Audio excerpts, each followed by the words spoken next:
貿易發展局發布有關東盟電商機遇、消費行為與香港產品定位的研究，顯示香港企業在東盟市場具有優勢，認為可借助新一份財政預算案有關推動電子商貿發展的政策，在東盟開拓商機。當局早前宣布將擴大電商2資助地域範圍，涵蓋東盟10個國家，可望協助本港中小企開拓東盟市場。研究發現，在納入今次訪問的東盟6國，約70%受訪者表示，過去12個月至少網購過1件來自香港的產品。年輕消費者尤其喜愛香港產品。東盟消費者普遍認為，本港產品售價較其他市場更相宜，性價比更高，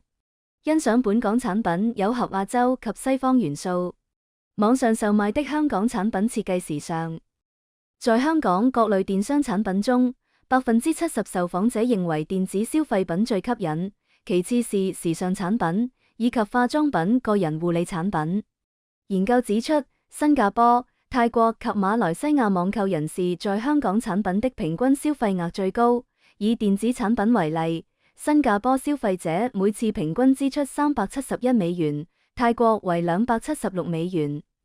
今次研究在去年6月至7月間以網上調查形式進行，面向東盟6個主要市場，包括印尼、馬來西亞、菲律賓、新加坡、泰國、越南，共有逾1800人受訪，各國受訪者約300人。